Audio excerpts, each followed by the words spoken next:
Okay, welcome everybody back to Steve Talks Boxing X, STBX, where we talk real boxing with the real boxing fans. And welcome to this brand new show, Boxing the Mass Debate. Just one question for everyone, multiple opinions, positive and negative. And this show topic is Turki Alalshikh good for UK boxing?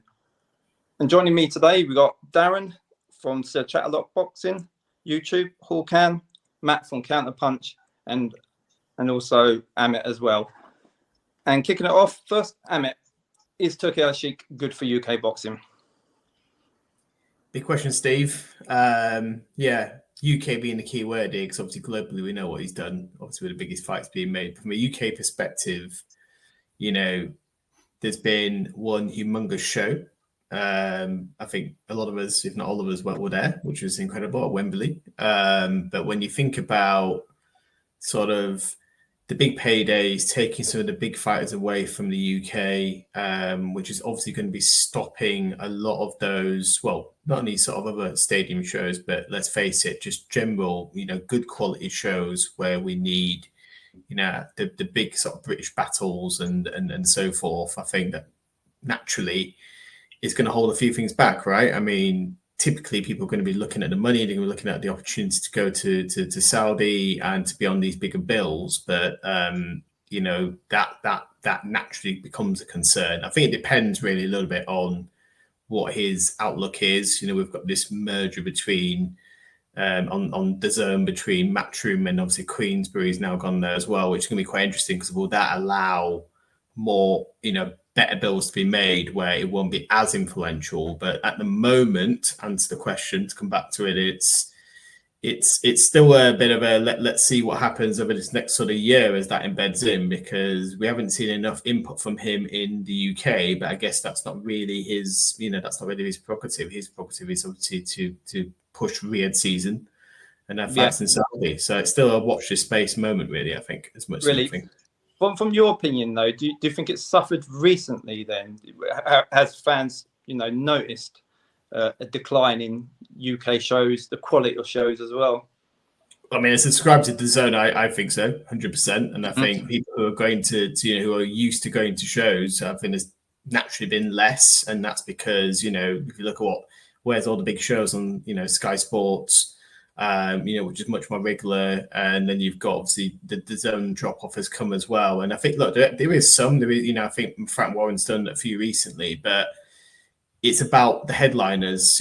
Are some of these the big headliners? Are they waiting for Turkey's sort of call, shall we say? And I think that's the bit that I think possibly has suffered. I think there has been certainly less input from a big show point of view over the past year in my.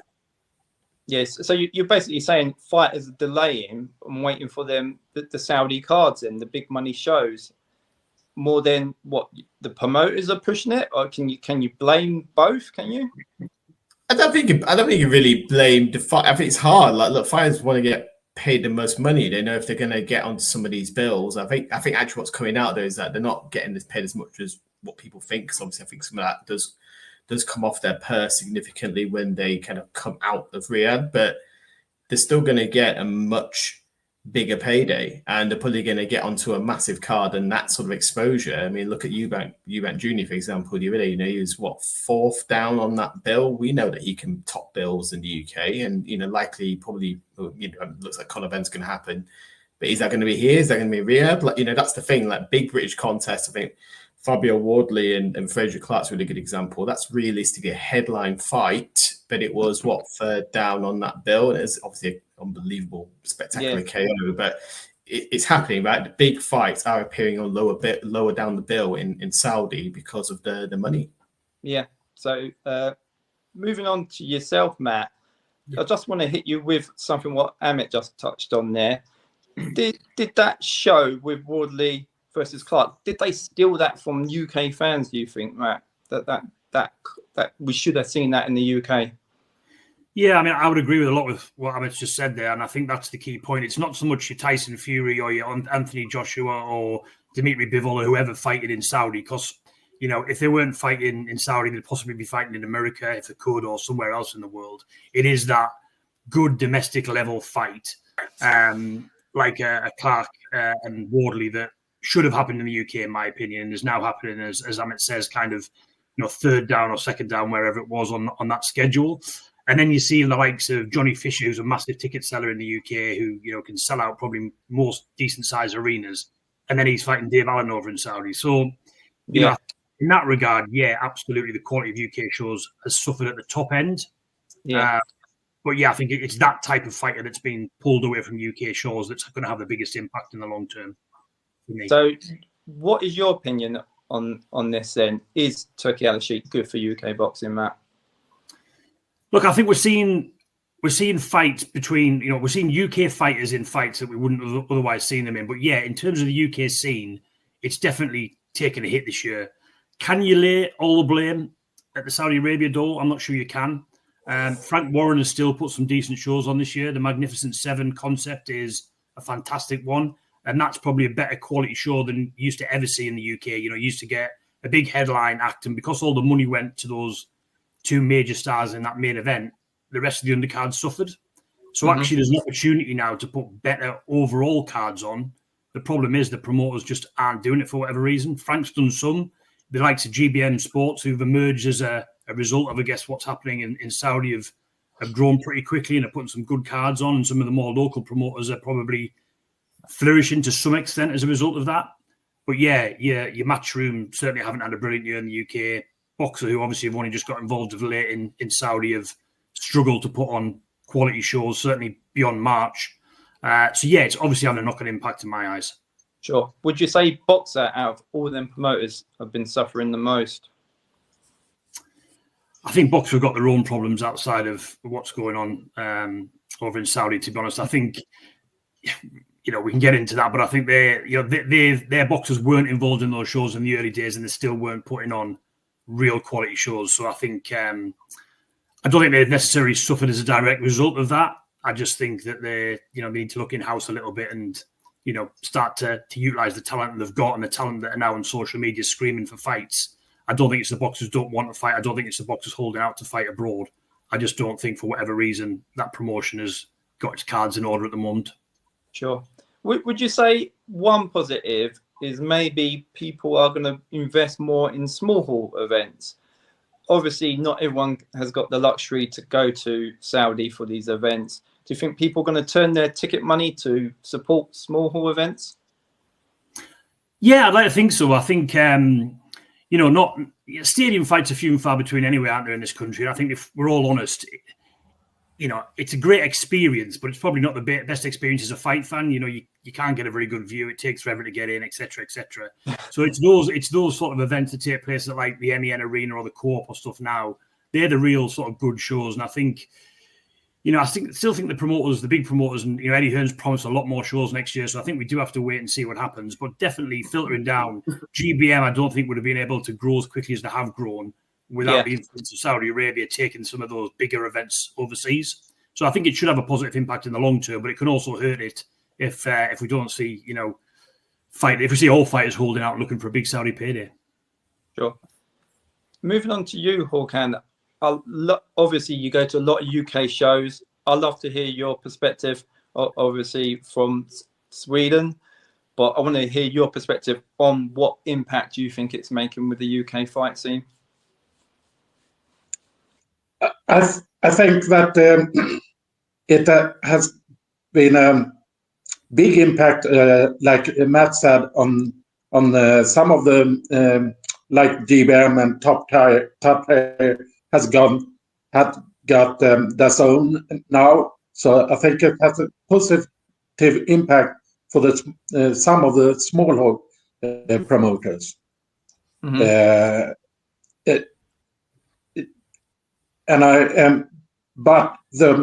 We don't see the great cards from the Matchroom, Queensberry and Boxer that we used to see.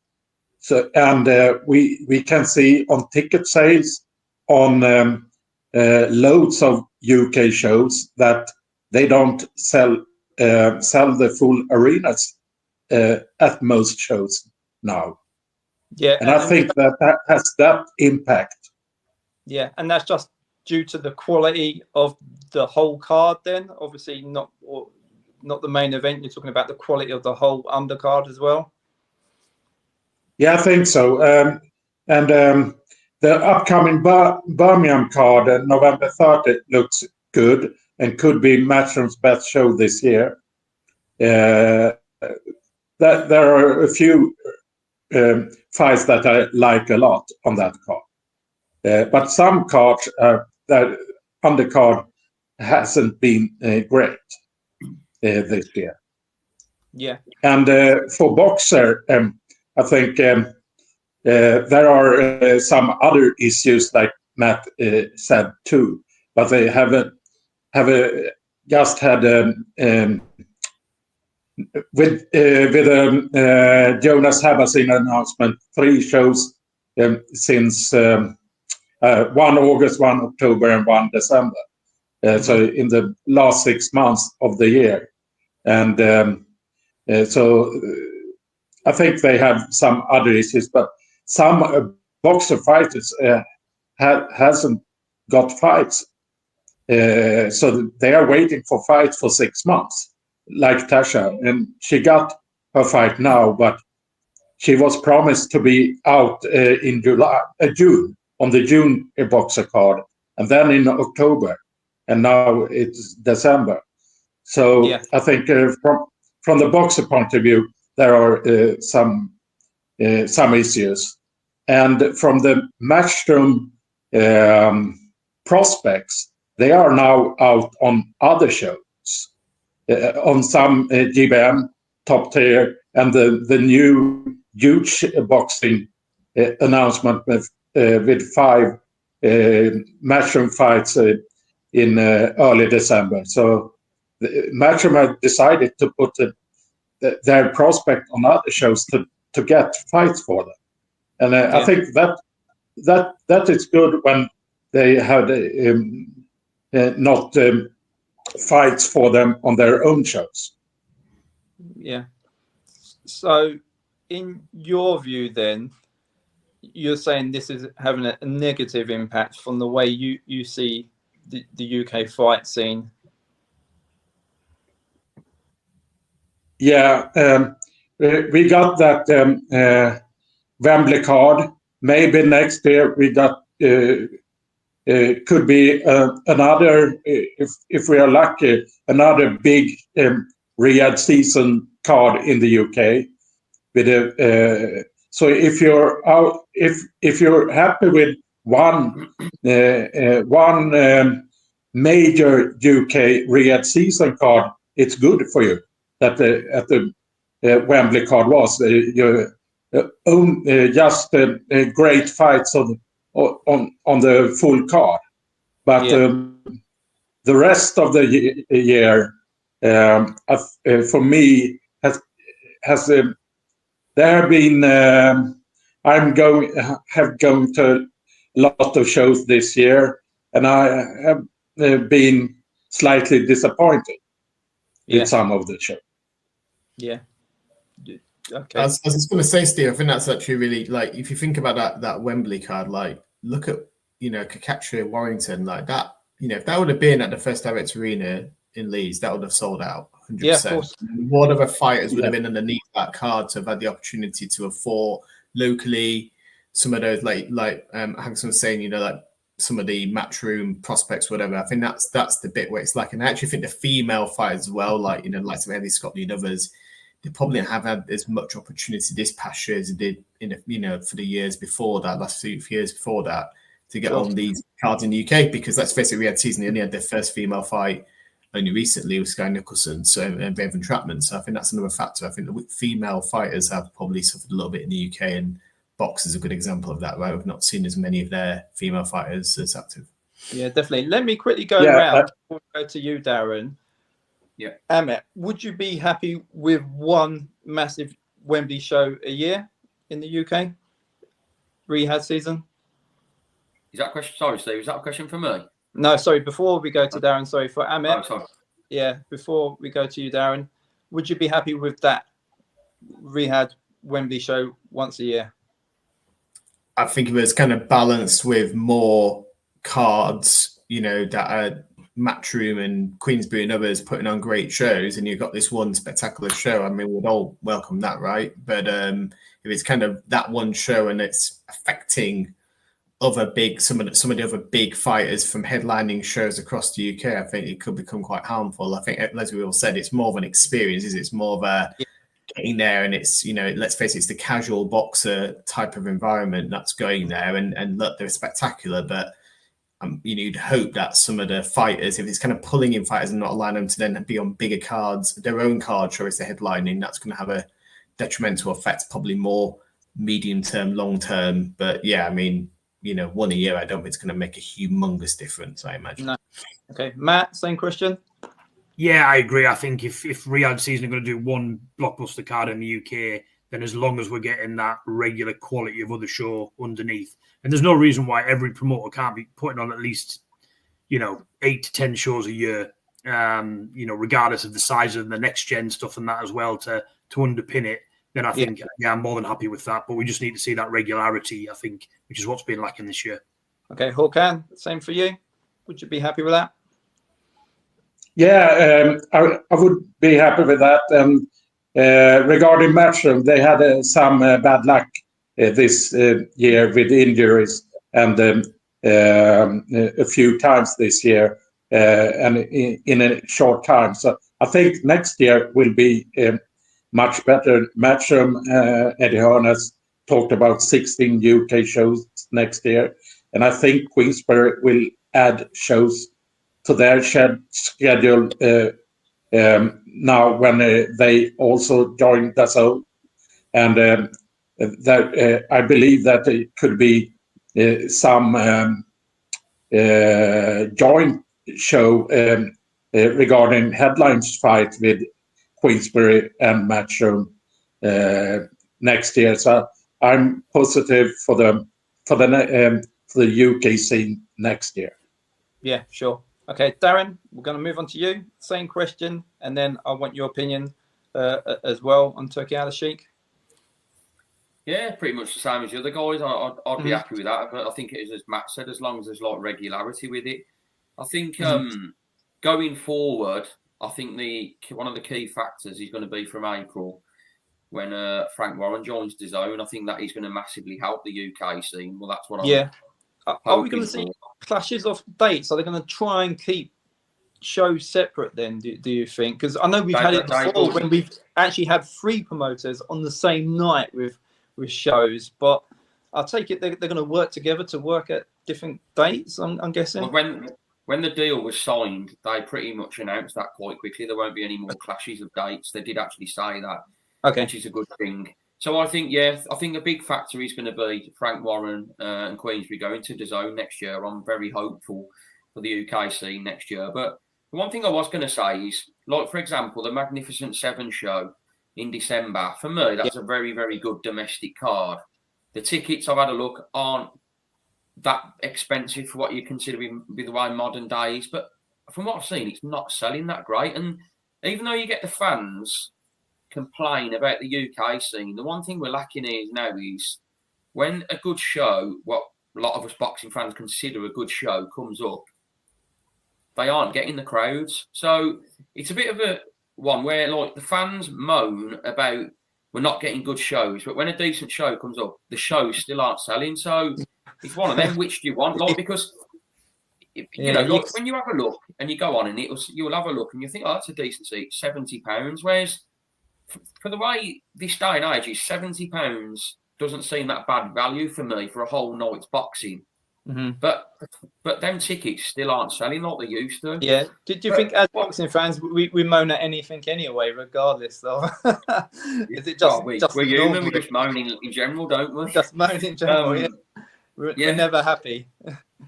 Well, no, that's just life, isn't it? But like we just don't. Boxing fans just don't seem to be packing the venues out like they used to. But what's happened is the quality of shows, which is the Turki Alalshikh effect, the quality of shows that we sort of like deem that we should have there have now gone to Saudi.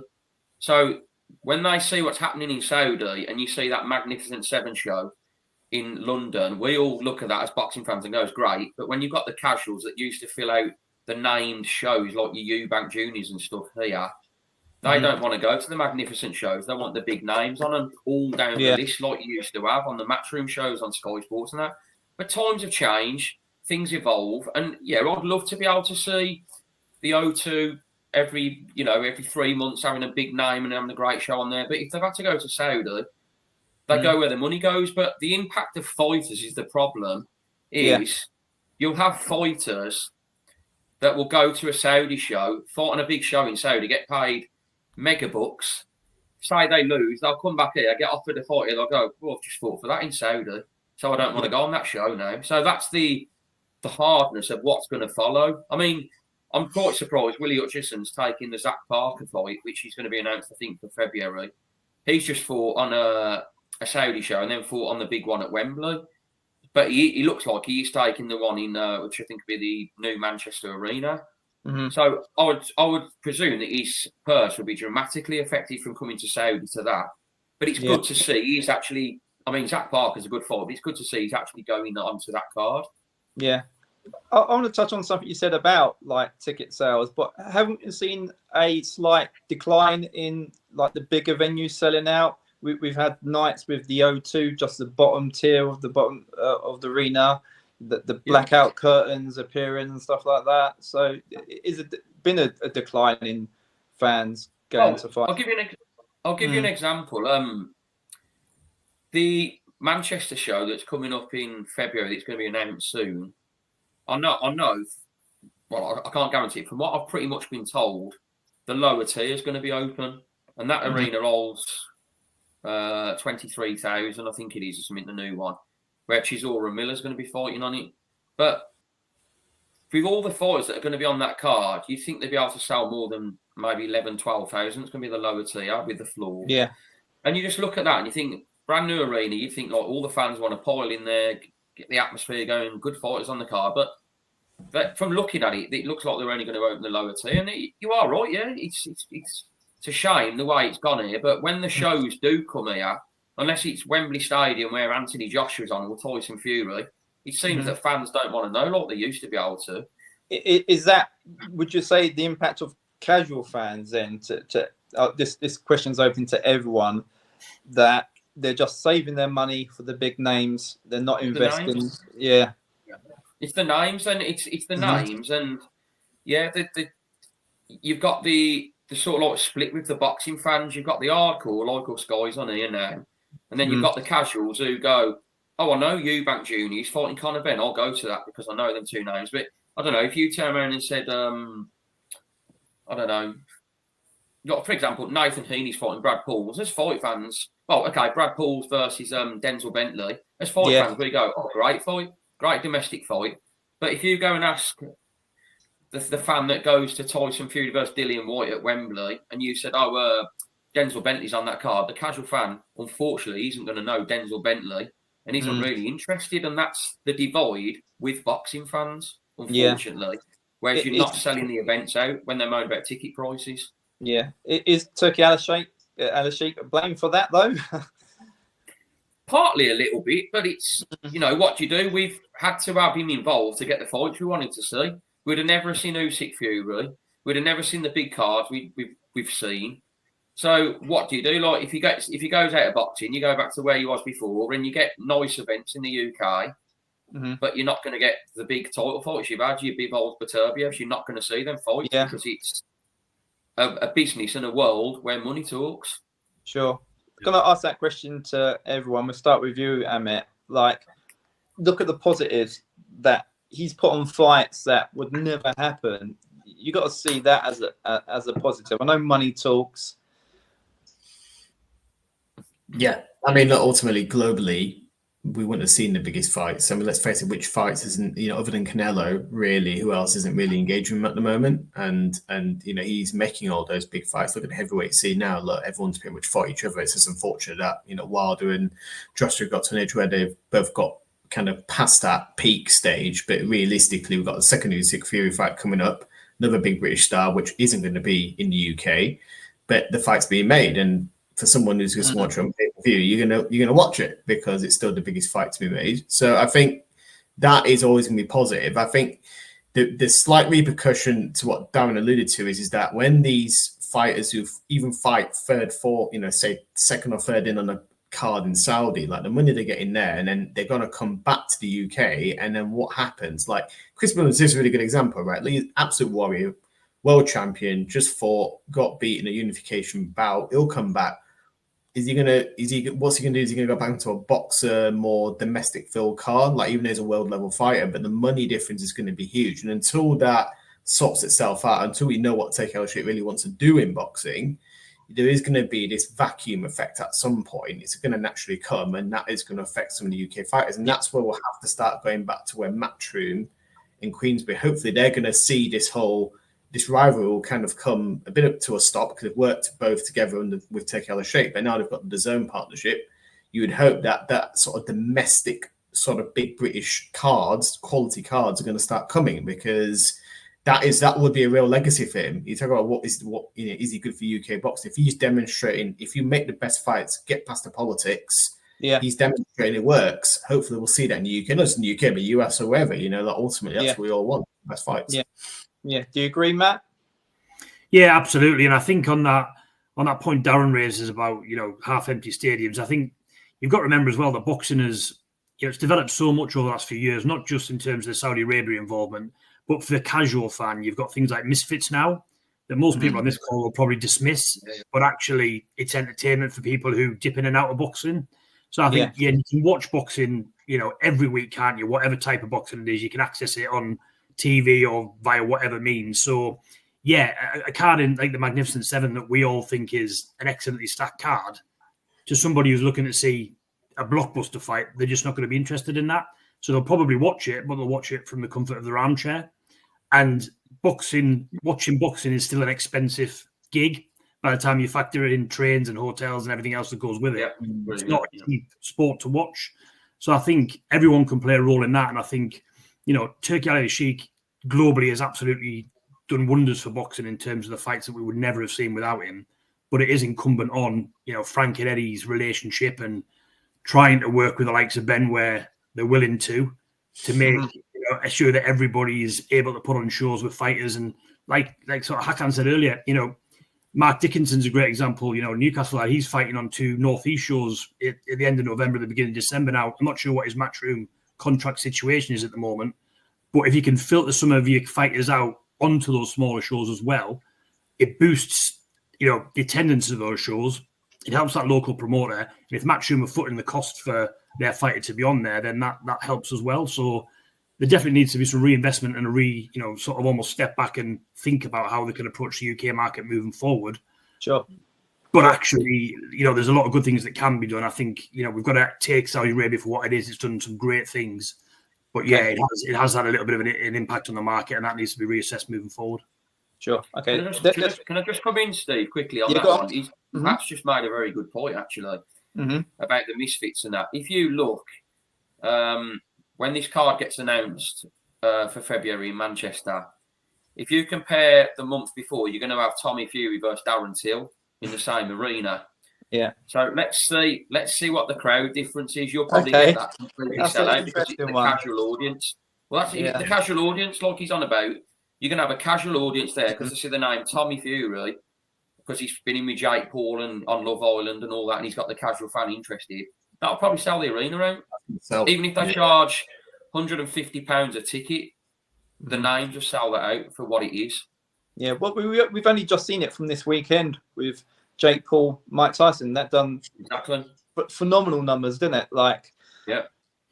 But here's a great example, Steve. My wife came home today and she said everybody was talking about work today was Jake Paul versus Mike Tyson. There you go.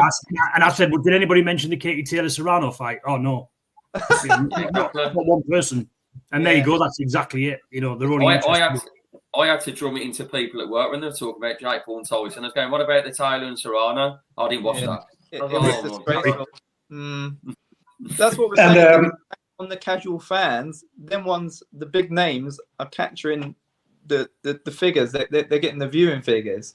But like you said, Taylor versus Serrano, which was one of the fights of the year again, just gone under the radar. So yeah, it's unfortunate. Yeah. And Go on, sorry. And over here in Sweden, the Dallas card, or in Sweden, media doesn't report any boxing at all normally.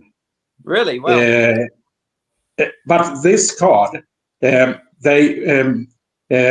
in Sweden was in Dallas, and they reported in days.